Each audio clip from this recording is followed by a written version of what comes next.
Hi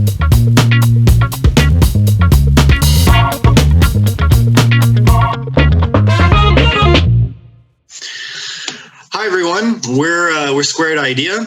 We're a Montreal-based comic book studio, and we started our studio a few years ago with two goals in mind. One is we wanted a studio to be able to create, publish, and print our creative works under. And the second thing is we wanted our company to be, we want to be a medium to help connect artists to other artists so that they could help fulfill their dreams and complete their projects. So whether or not that was we know an artist and we so happen to bump into a writer and we hear his story, we're like, oh, our artist might be a good fit for you, get them to meet and maybe they get to work on and finish the project. Or if it's a scenario where we had provide creative counseling to be able to provide guidance for them to be able to finish off their project, it was just what was needed to be done to help. We offer that. And with that being said, I'm going to introduce you to the team. We have all the owners of Squared Idea present. We have myself, which is David Koziol. I'm the co-writer and junior colorist for Trinity. I also have Chris Nicholson, who is the co-writer, the creator, and artist for Trinity, as well as Mike Wilcox, the creator, artist, and writer for The Fathom. And today we're going to talk to you guys about the concept of comic concepts, bringing your idea to print. And the reason why we decided to do this for you guys today was because we as artists and as creators, we know how hard it is just to start the process, to think about, like, I have an idea, how can I make that idea bloom and flourish to something real? And then if I have that idea, how can I finally get a created physical copy into my hands? This is usually a very long, daunting task, and creators and artists have a tendency to get more lost along the way than actually not being able to do the work. Therefore, we've decided to create this guide today in order to give you direction and be a bit of a guidebook of the different phases you should be going through, and helpful hints to help you get through those phases efficiently and quickly to be able to finish your work.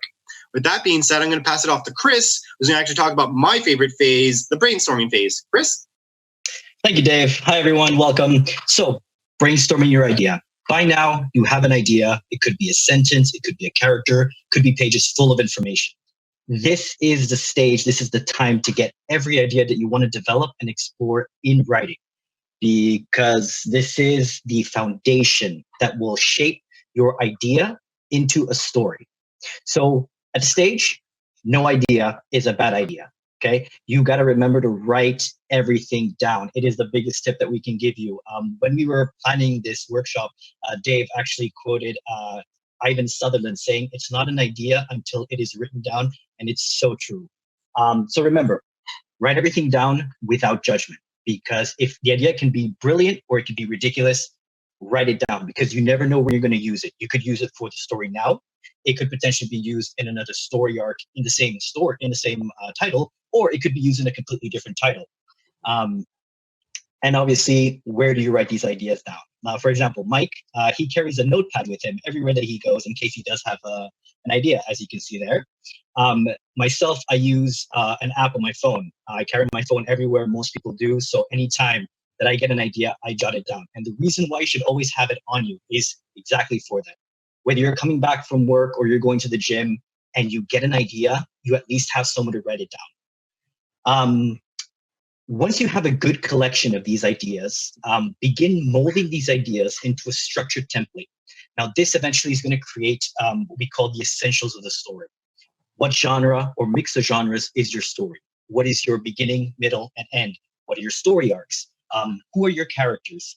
These questions, they don't have to be answered in a specific order, because when you answer one, it could be helping, when you answer one, it could be helping you to answer another. For example, one of your characters could have a specific trait that could influence a future story. And an example of this is in our comic Trinity. Dave and I created a character called Alphonse Crane. This character has a demon trapped inside of him. So his body is a prison. But obviously, as the body deteriorates, this prison becomes weak and weaker. So what happens is the character actually tattoos like relics onto his skin to kind of make the prison stronger.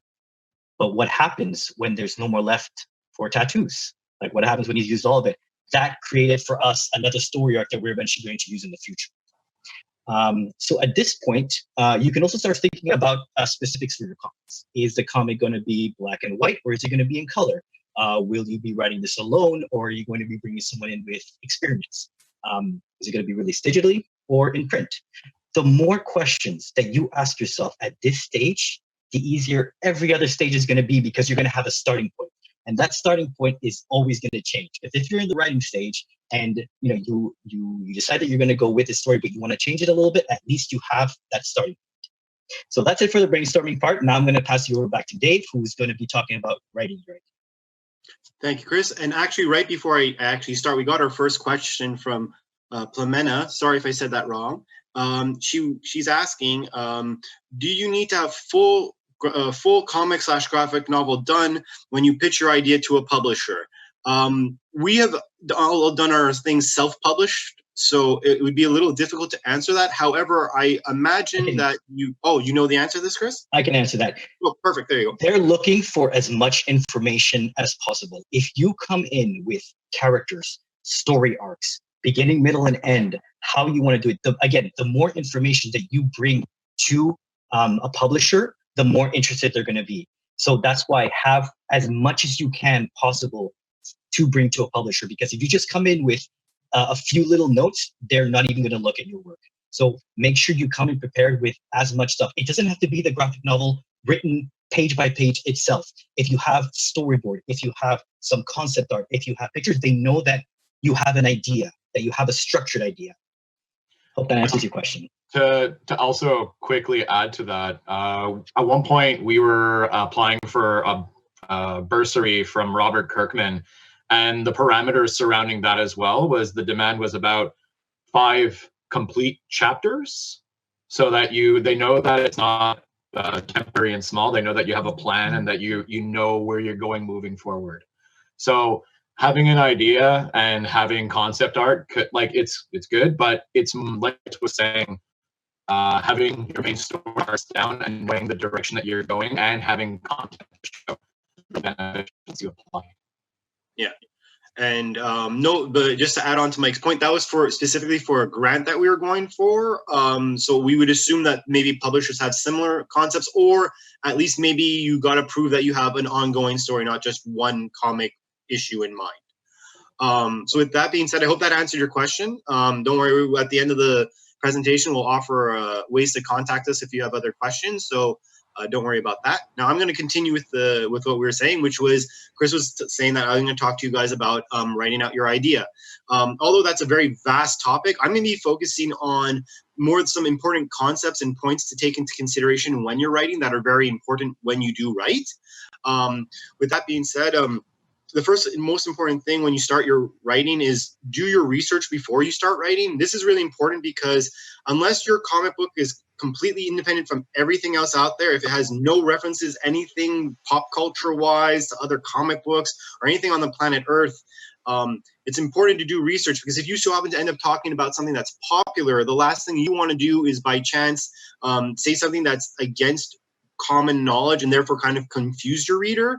Or if the whole point of your comic book is that you want to differentiate from the norm, it's even more important to do that research so you know exactly how to differentiate yourself. Now, I'm going to give 2 examples to illustrate these concepts. First off, for basic research. So I live in Montreal. I'm going to write the comic book Gangs of Ireland. So my first steps of research would be what's the history of Ireland? More specifically, is there any mob or gangster important things that have happened in history that I would know? After determining what time period I'm going to be writing in, I do a lot of research in regards to how cities looked, houses, the architecture of cities, nature, and important wildlife, because this will give the architecture of how my book's going to look. Similarly, I would end up doing research about the different types of clothes that people wear, like fashion, because I need to know what people are going to look like in this book. And more importantly, if I want someone to look fancy, I need to know what that looks like. If someone's more like bummy or trash look, I need to know what that looks like. Similarly, I would also do research on what are the slangs that they use and whatnot. Because in Canada, we use English, but our English is a very versatile language. So for all we know, the words we use here are not necessarily meaning the same words there. For example, if I use the word cool in Canada, I know that means fun and hip, but somewhere else it just might actually mean cold. So it's important to do your research there. Similarly, in regards to giving the example of how to differentiate a character, me and Chris, as Chris alluded to before, we write Trinity. It's a comic book about monsters, and in which case we tried to take classic monsters and modernize them. So what we did is that we did a bunch of research on werewolves, and we're like, what can we change to make him new or them new? And then we said, okay, they always change on a full moon. So for us, what we're going to do is we want the moon to be a dimmer switch. So if some of the moon is out, they change a bit, and full moon's out, they'll change all the way. This ended up leading to more research, which was what are the different phases of the moon? And based off the different phases of the moon, we ended up saying, okay, well, in each different phase, this is what the werewolf will look like. And each different phase, this is the strengths or weaknesses that they'll have. So it's an example of how one research for one concept could lead to another that ends up giving you a bunch of vast knowledge, which will make your writing a lot more easier, more efficient, and naturally people will be more drawn to your writing because they're going to be like, this person knows what they're talking about. I'm curious where they're going to go with this. Next is that there is what you need to do is you got to figure out a schedule and goals for yourself. This is important because you want to set up goals to know where you need to go, and you might be adding goals as you go because you might be uncovering as you're doing your work. You're going to be like, oh, I need to do this, I need to do this. And you need to set up a schedule so you know where to go from point A to point B. Now, note that the schedule could flex a little bit because sometimes life happens and we have to delay things, but the concept of the timeline and where the goals are should remain the same. And this will help you become, give you direction, get you more motivated, and it'll help you fight writer's block because naturally, this has happened to a lot of friends of mine. You're focusing on like chapter 1 or the point A, you're focusing on, and a month goes by. And then when you're finally done with that, you're happy with that. You're like, well, where do I go next? Instead of being lost, you have your schedule with your goals to tell you where to go next. Next, we're going to talk a little bit about the script and the storyboard, which is the things as a writer you hand off to the drawer to be able to draw your idea, right? So first off, what is a script? A script is a simple written version of your story. You know, Jack got up, went to the store, had this dialogue, then he went to work, so on and so forth. And then the storyboard is a bunch of rough sketches that you have. They don't have to be fancy by any means, but it's rough sketches that go within that match your panels about as what you're writing, so that the artist knows the dimensions of the characters, knows how you want things to be kind of positioned in the frames, and it really helps them out. Now that's how that helps the drawer. But as a writer, if you compare your script to your storyboard, I find it helps you figure out plot holes, and I find it helps bouncing off of each other, really helps the writing process. Because you might write something and say, oh, the drawing is not as good as what I thought. Maybe I could redo this rough draft. And then sometimes an image that you draw is like, this is so much better. It might actually impact how I want to write my story. Now, I'm going to go on to the next thing, which I think is maybe the second most important information from today. The first one being, as Chris mentioned earlier, you have to write everything down. This one is you need to organize and back up everything, and I'll explain why. I cannot tell you how many times me and Chris were hanging out and we thought of an idea. We wrote it on a napkin.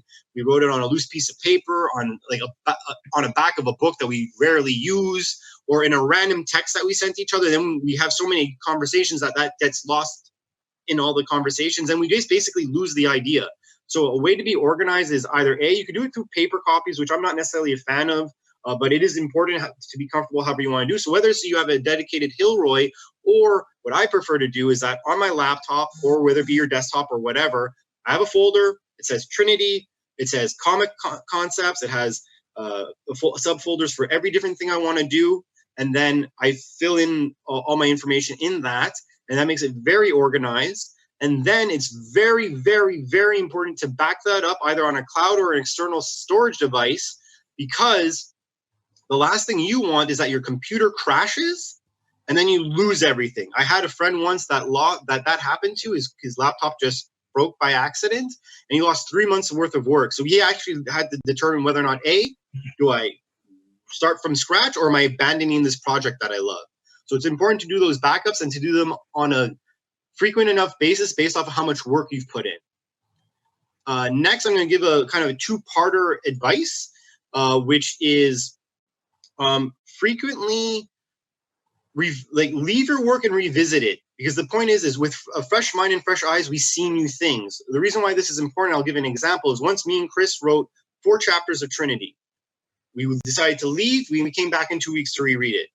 Chapters 1 and 2, perfect. Exactly what we wanted. Our whole vision was perfect. 3 and 4, off the rails. It was just outright bad, and we both admitted to it right away. We knew it wasn't good. So we ended up having to rewrite that. Now, I know some people are intimidated by that concept, like, oh, I don't want to rewrite because that's a lot of extra work. But trust me, it's much better to cut off and start where you want to go, as opposed to be somewhere where you didn't want to be and then most likely write yourself into a corner or write yourself in a way that you never wanted this to be this way. So it's really important to do that. Also, before you actually go to the printing presses, it's important to get feedback, but from a trusted entourage. So whether that be friends, family, a coworker, or maybe a mentor or another artist that you trust, get them to read it and give them the feedback. It lets you A, practice getting feedback, and B, it allows you to fine tune your work, so much so that now, because of doing the revisits and sharing it with our colleagues, when someone reads Trinity, I know if they're on page 7, 12, or 21, purely based off of their reaction. And I've tested it. It's actually really wild and a really satisfying moment. Now, just before I hand it off to Mike, who will be talking about the illustration of your idea, we got another question from Lesia, and again, sorry if I'm butchering the name. It says, hi, when creating a character, it has to be well-structured, have a story behind in case he or she has more relevance. I'll let everyone pitch in on this, but I always think if you add a character, if they have a name, if they have a reason to be in your book, they should have a bit of a background, just in case if you want to go with that. Basic concepts would be, age, maybe where they came from. If you're in a universe that has powers, determine if they have powers, because if they interact with people, maybe their powers would affect how they would interact with other people. In which case, the last thing you want to do is figure out the power like 2 books later, because then people will be wondering, why did that person not do this before? Yeah. Do you guys have sorry, Gondik. No, I was gonna say, do you guys have anything else to add? Yeah, the easiest way to actually put everything in one page for you to have the one reference is a character sheet. The character sheet, you can have everything that Dave said, your age, your history, powers, looks, and at the same time, you have a visual. The more detail that you have on a character, the easier it's going to be to write this character. Because eventually, when you create a character, in a sort of essence, you become the character. And that way, whenever you're writing for this character, you kind of have to put a mindset. So the more that you know about this character and its history, the easier it's going to be to write this character. Also, to add into that, you never really know if that particular character is going to split off and do something else. There has been so many times that we've been writing things and Chris will just jump out of his chair and basically say, yo, I love just the concept of that guy's story. I want to see a story about that guy. So it allows you to kind of open up a little bit, but at the same time, if it's also about the level of importance when it comes to the character you're doing as well. If your character is, a minor character, you don't have to put as much emphasis, but I mean, it's always good to have a concept or an idea just on the off chance that it can affect an arc later in your story. Yeah. And the other thing that's kind of cool about mixing both of what Mike and Chris said is that if you end up learning about a character, sometimes naturally, as Mike was insinuating, you'll think of ideas. And then what's fun is that when you think of ideas, you can put that on the side. And as you're writing, you'll be like, oh, there's a hole here. I want to know how to fill it. Wait, I thought of this about this character. Now I could drop it in. I know me and Chris, we have a secret name for this character because we actually haven't named him yet, but we have this character, Bob. That's exactly what we did with that character. He's going to be our filler throughout our story when we have holes. So with that being said, I'm going to pass it off to Mike, who is going to talk about illustrating your idea. Thanks, Dave. So yeah, illustrating your idea. It's, it's a lot of fun, this part of the project. But one of the first things you really got to figure out is whether or not you're going to be doing it yourself, getting an associate, hiring a paid artist, to draw your comic for you. No matter what, both are going to cost money. Whether or not you're paying an artist to do it by page, or if you're going to be doing it yourself, yes, you're paying the artist per page for whenever you're going to be doing work, they're going to be doing work for you. But if you're going to be doing it yourself, you need to pay for the hardware. You need to pay for the software. You got to have a computer. You got to have, semi-decent drawing software. You not necessary, but it definitely makes it easier. So, and of course, the most expensive aspect, your time. You can't really replace that. So when it comes to we kind of thin squared idea. We have some projects that we're working on ourselves, and we have some that we outsource. Now, if you're going to be getting a paid artist or an associate or a friend or family member to be illustrating or drawing it for you, one trick that something that I feel is very important is something to use is a preference board. And it's basically, you think of Pinterest, you have a collection of images and subjects and whatnot that relate to something that you like. So let's say you're setting up for your comic, you would be getting, color spaces, fonts, how the eyes look, how the hair looks and whatnot, and kind of collect so that when you are going to your artist, you're able to hand them kind of like a portfolio of what it is that you like and what you're looking for. The reason why I stress the importance of this is because if you do this, you're going to save yourself so much time and money. Having to go back to the drawing board frequently is very, very frustrating, especially if you have an image in your head and you're trying to convey it. It's hard to do it without imagery. Like using just one or two images or a comic reference sometimes isn't enough. Sometimes it's better to just get a whole board going. So, and also, you're saving your time and money as well as the artists. If the artist has to go back to the drawing board very frequently, in the end, they might start charging you more, or they'll say they're too busy for your next project, even though you love their work. So, yeah. Also on this, what I was saying before about hardware and software, this is a very important aspect, of course, because especially if you're doing it yourself. Now, hardware, PC or Mac, they're both sides of the same coin. You're using the same applications or the same programs, just on different operating systems. I find that Apple's a bit more closed, but the quality of their products are really high. So if you're able to spend a bit of extra coin and you're very familiar with Mac, there's nothing wrong with them. If you're looking for something a little bit more open source and a little bit more playable and customizable, go with PC. I'm the kind of person that really enjoys PC. So anyway, also there's the software. For Adobe Photoshop is a very big one that everyone goes to, and there's a notoriety because of the fact that it's just a very great program. It's also great because for beginners, there's a lot of online tutorials. There's a tremendous amount of online courses. So anybody that is a beginner who is looking to start off fresh and try it out, they have the distinct advantage because there's so much information about it. I use a third-party program. I use something called Affinity, and I get along with it just fine. I find it extremely user-friendly. It's, the transfer from going from Photoshop to Affinity is very straightforward and very simple. And I know that two other members of our team, Chris Nicholson, along with Ben Gauthier, they use Clip Art Studio. No complaints. And, there's also the benefits, because like sometimes the smaller programs, they have something a little extra. Like for instance, Clip Art Studio, they have 3D modeling programming within inside of it. So you're able to kind of set yourself up if you don't have a reference sheet, or if you don't want to draw from scratch when you're doing character design. So yeah, and the best part about being now is that we have more options. It comes down to what kind of programs you want to use. So you don't necessarily have to break bank. I was able to buy 3 different programs from Affinity for less than $200, whereas you're paying a subscription with Adobe otherwise. But to each your own. Once you're moving forward and you start having all of this done, the next and probably one of the 2 most important aspects when it comes to prepping is your dimensions. You need to establish your dimensions ahead of time, because what ends up happening is your standard US comic is 10.24 by 6.63.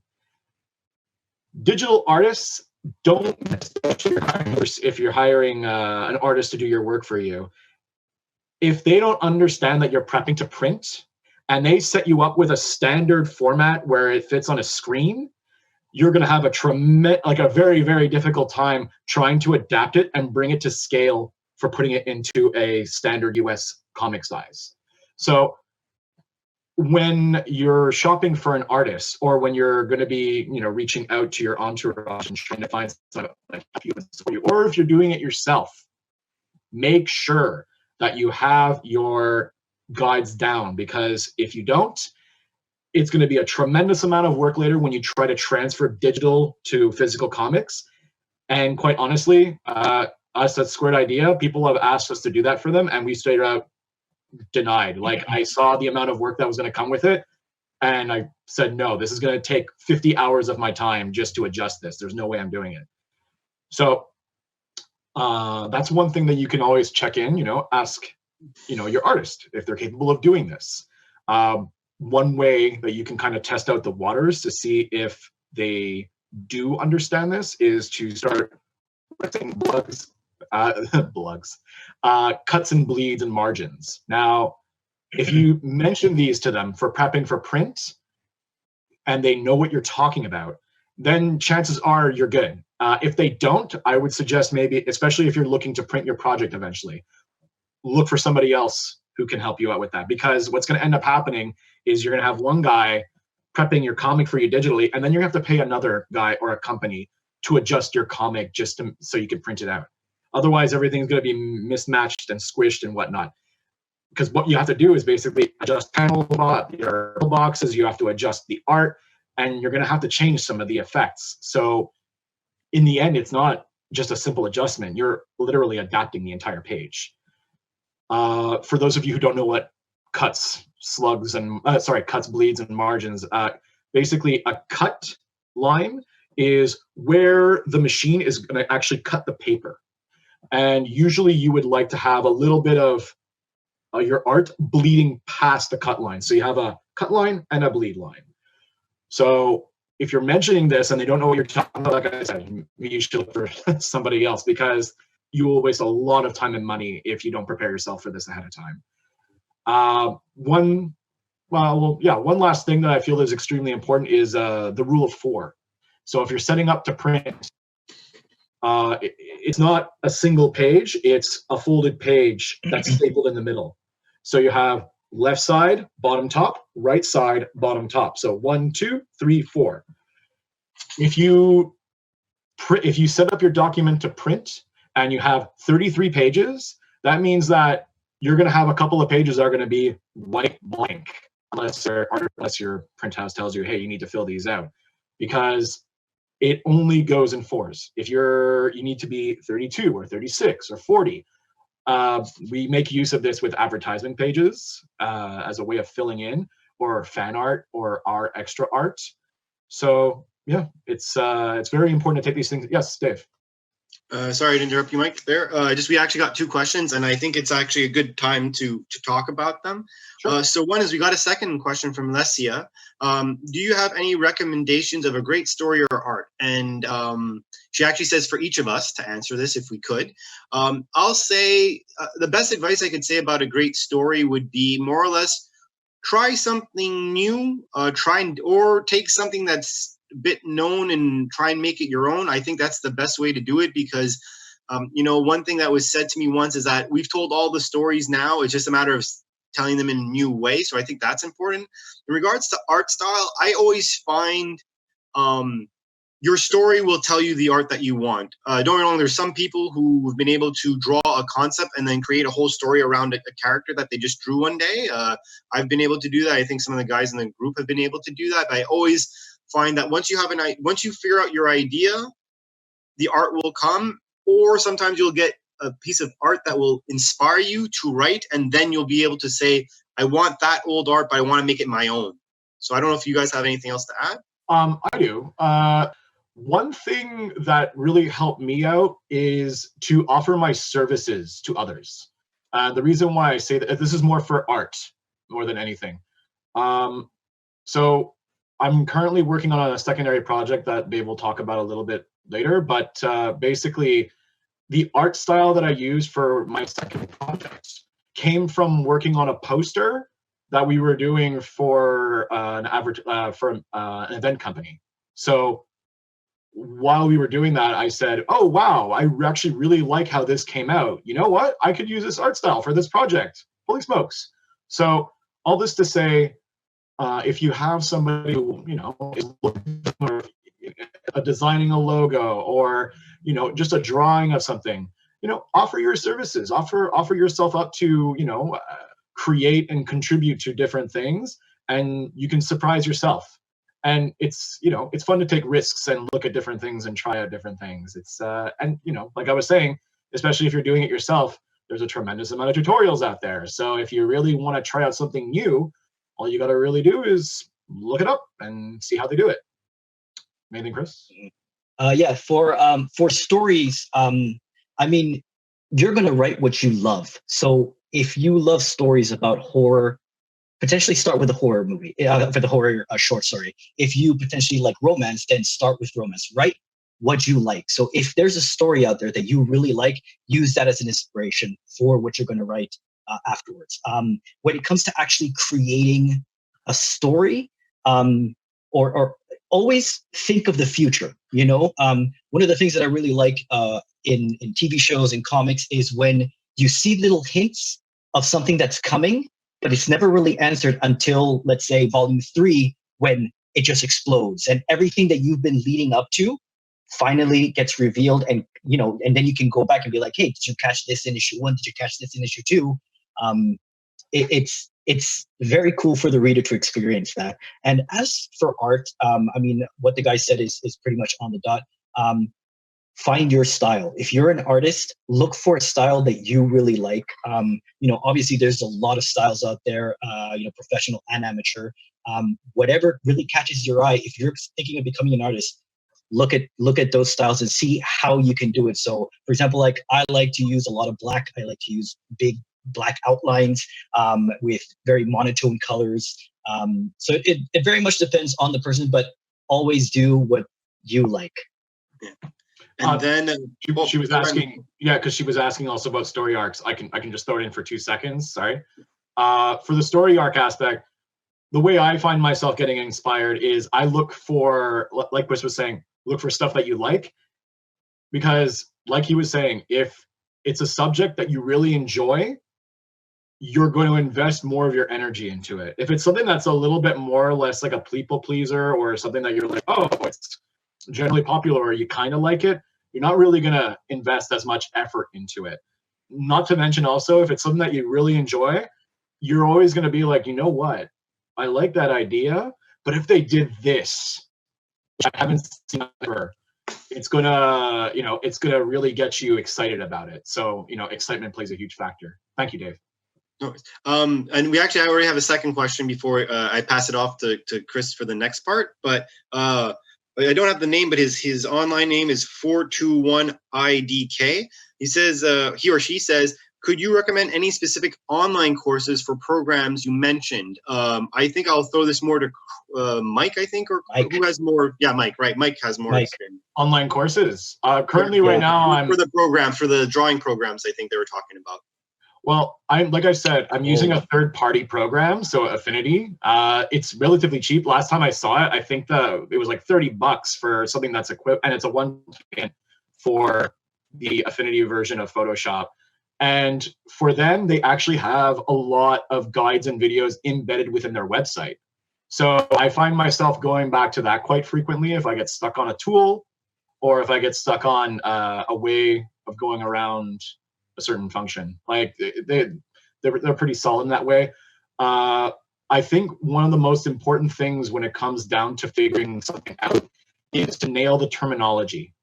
Yes. Once you have the terminology, then to inquire, it's much easier, because you can literally just type it in your Google browser and say, if let's say you're just learning how to use masks, and you want to know a little bit more about it, but you didn't know that it was called masks beforehand, it would be a lot harder to figure that out. But once you realize, this tool is the masking tool, the tool is great, I should look into this, and I guarantee you, am I cutting out right now? Yeah. Okay. Give me a sec. Sorry. Anyways, Chris. Yes. Okay. Yeah. So the next topic we're going to be talking about is marketing and funding your idea. So right now we're living in a time where self-marketing and funding your own comic has never been more plausible, because guys, making a comic, it's not cheap. Okay. There are many resources available right now for you to get the word out on your comic throughout the world, and at the same time get those people interested to invest in your comic. So obviously in social media, you have platforms like Twitter, Facebook, and Instagram, which are going to be your marketing tools. And crowdfunding, you're going to have Kickstarter, GoFundMe, Indiegogo. Those are your funding tools. So quickly, we're going to go over the social media aspect of it. So it is really one of the best tools for you to promote your comic. It grants you the ability to share information, to share your artwork, and especially events that you're going to be that you'll be attending, so that your audience, kind of gets interested in what you're selling. The most important thing when it comes to social media is choosing the right platform for you. Us as a studio, because we're comic based, Instagram is obviously our favorite. I know a lot of artists as well use Instagram because we can post the artwork and you can put a small description of what the artwork is related to. If, for example, you were writing a novel, maybe Twitter or Facebook might be a little bit better because it's more text-based. One key aspect to making your page look professional is consistency in what you post. If you are creating an official page dedicated to your comic, make sure you only post about the comic. Don't be posting, your favorite food or TikTok video that you saw that you thought was really cool. Leave that for your personal page. Make sure that this one is consistent and professional. And another function that you can use is joining online forums with creators doing similar projects as you. Facebook has many groups and pages all dedicated to artists and writers promoting their works in campaign. So this will actually let you see what other people are doing and what else is out there. And it can even possibly give you some tips on your project. So, and you never know, maybe you find an artist that you really like and you're looking for an artist, you meet him through the group, and the next thing you know, you guys are working together. So over the past few years, crowdfunding has become an essential resource for the independent comic book creator. In 2019 alone, 1,597 comics were funded on Kickstarter, raising over $60 million for them to publish their comics. Indiegogo has slowly been on the rise as well, becoming popular in the comic book community. Now, the subject itself would require a workshop all on its own. So I'm just going to give you two main points to focus on if you are going at it by yourself. Research and use what you have to your advantage. In your research, look at successful campaigns in each platform and see what they offered, what their goal was, how they structured the information and their main campaign page, what rewards were given out, etc. All this information will help you when developing your campaign.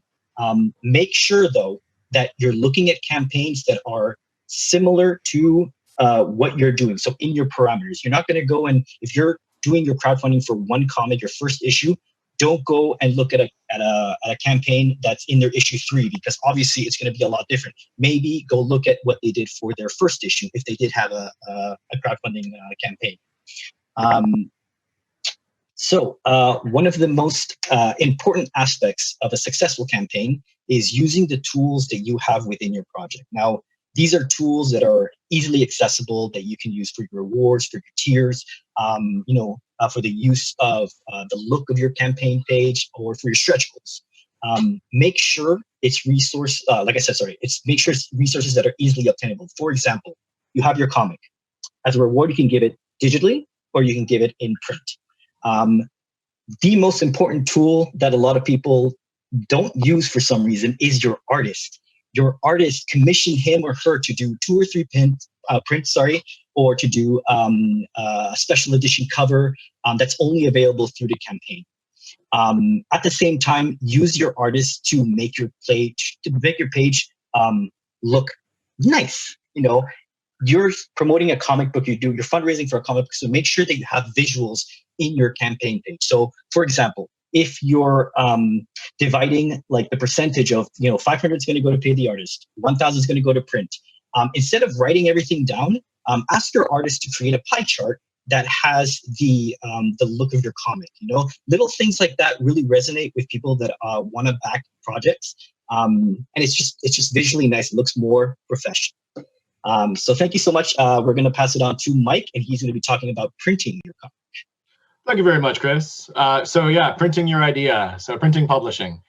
Yeah, I'm a big fan of doing this now. Before it was a bit daunting, but yeah, over time I've come to enjoy prepping to print. One of the most popular softwares right now that are out there is Adobe InDesign, of course, with printing for the print houses. Again, great for beginners.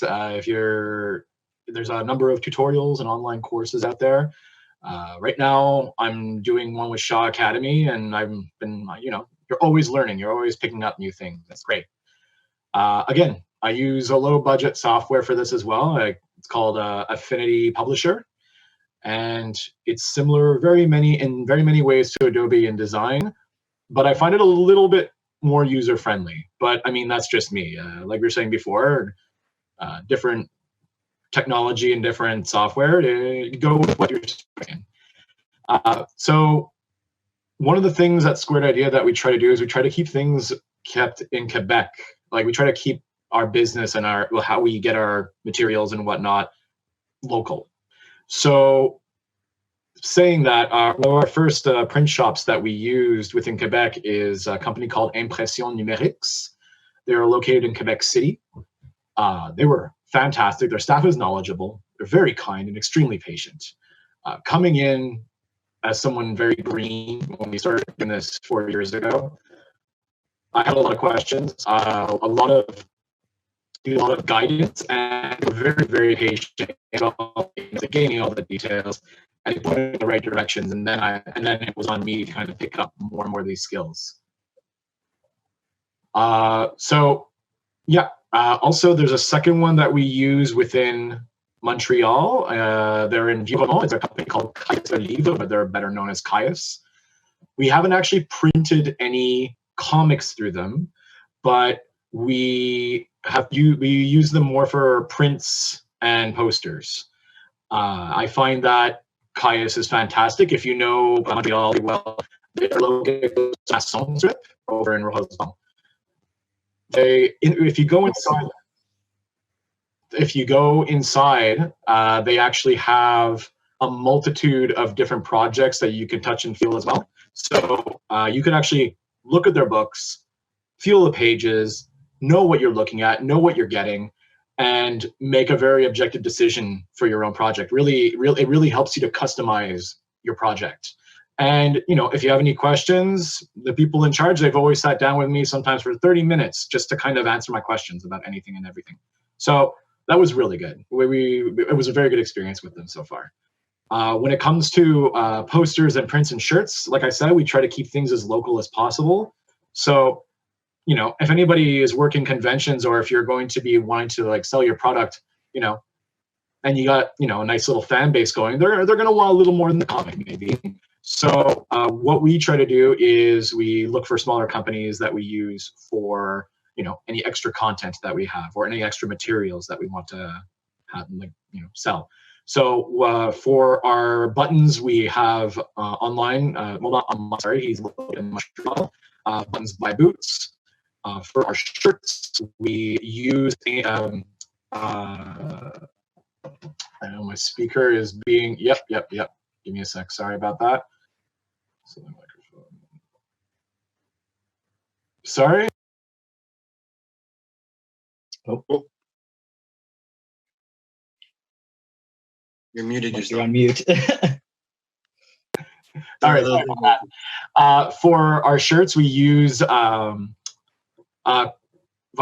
uniforms and ink.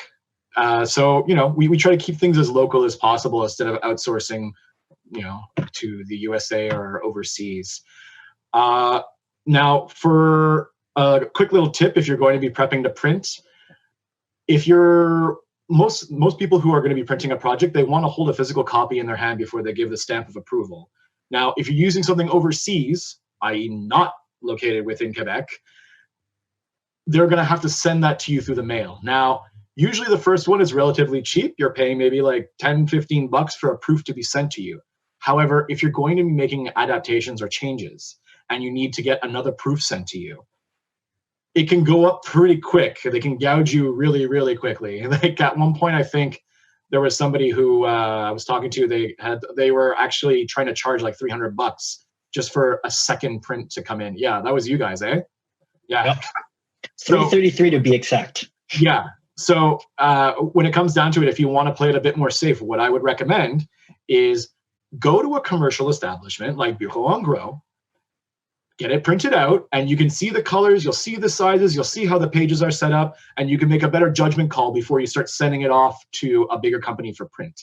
That way, you're able to actually get almost instant gratification through it because you don't have to wait for it to be shipped to you in order to make alterations in order to send it back to them. You can get it printed out and in the same day, have it in your hand, look at it, be like, oh, I need to change this, and even go back in the afternoon. And then you can send your project out to print. It'll be a lot less costly, and it wastes less of your time. You're saving a lot of time and money if you do this. One of the last things I wanted to mention as well was the concept of color. Now, there's two main color spaces if you're using like Adobe Photoshop or Affinity Photo. It's CMYK, so cyan, magenta, yellow, and K stands for black. I don't know why they did that, but whatever. And RGB, red, green, blue. Now, the reason why it's important to know and understand this is because RGB is for digital. So if you're setting up for a digital comic, you should have it in RGB. If you're setting up for print, make sure it's in CMYK. One of the main reasons for this is because if you're trying to make RGB, which is a digital color template, and you send that out for print, what's going to happen is your blacks are going to be all messed up. They're going to be like a lighter gray. So what ends up happening is how you envision your product and how you wanted it to look, and it's not going to be the same. Your black spaces are going to be light gray tint. So in order to avoid that, make sure that you do your research and know that if you're going to be setting up your comic for digital, you have it for digital. If you're going to be setting up for print, you're setting up for the print color space. Thank you very much. Dave, you want to wrap us up? Yeah. So first, thanks, Mike and Chris, for your time and your insights today. It's always appreciated. Thank you, Dave. Thank you. But as we're winding down here, I wanted to give one last piece of advice to our listeners, and that is make sure the working environment that you're working in is comfortable enough that allows the creative juices to flow and lets you to work the way you want to work. So like some examples, if you're someone who's sensitive to sound, you can't work around sound, you're not going to go to a coffee shop or work in the park. You're probably going to go to a library or go at an office at home, maybe with the door closed if you have family members. Make sure you have a nice well-lit room. As Mike was insinuating before, if you're going to be doing certain things yourself, get the tools or programs or softwares that allow you to work how you want to work so you can be efficient.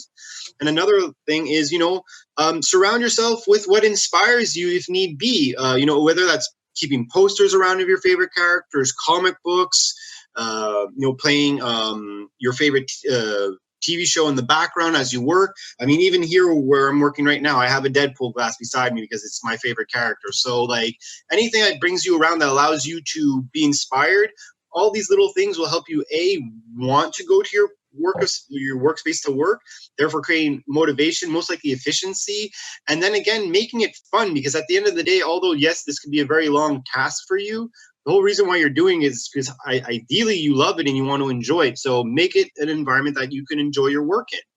And with that, we're basically wrapped up for the day. So if you enjoyed today's presentation in any shape or form, know that we do offer creative counseling at a moderate fee. And if there's any questions that you forgot or didn't get a chance to ask us, or we didn't get a chance to answer, you're more than welcome to contact us either by visiting the website at www.squared-idea.com or emailing us direct at admin, that's ADMIN, at squared-idea.com. Or if you just want to show some love and support, you can follow us either on Facebook at squared-idea or on Instagram or Twitter, which our handle is squared_idea. Also, keep an eye out for our projects. We always have the Fathom and Trinity that we're working on for you. This year, we're hoping to get out another ongoing comic book called Excelsior that we're all really excited about. We also have Animals with Weapons, which is coming out, which is Mike's coffee table book, which is very, very entertaining, I can tell you that. And then we also have our affiliate comic book company, Medallion Comics, which are going to be releasing their 3rd issue of Zenith Knights, which is pretty exciting. And with that, I think we have a little bit of time. Mike, do you want to talk about the giveaway we're going to be having? I think we have maybe a minute. Yeah, just a heads up, on Instagram, we recently had a giveaway for Animals with Weapons prints. It was really good. It was for when we hit our 1,000 followers. We're very close to hitting 2,500 now. So we're setting up for 3 package giveaways. So it's going to be 1 issue of the Fathom, 1 issue of Trinity 1, and 1 issue of Zenith Knights issue 1. So if you want to check it out, go to our Instagram page at _idea, and you're going to be following us, of course, and keep an eye out for our stories and our posts. We're going to be hitting 2,500 probably within the next week or 2. All right, perfect. Well, with that, thank you guys for listening, and hopefully Thank we'll you guys. hear something in the future. Best of luck. Thank you to everyone at the festival for having us. Stay safe, everybody. Ciao. Stay safe.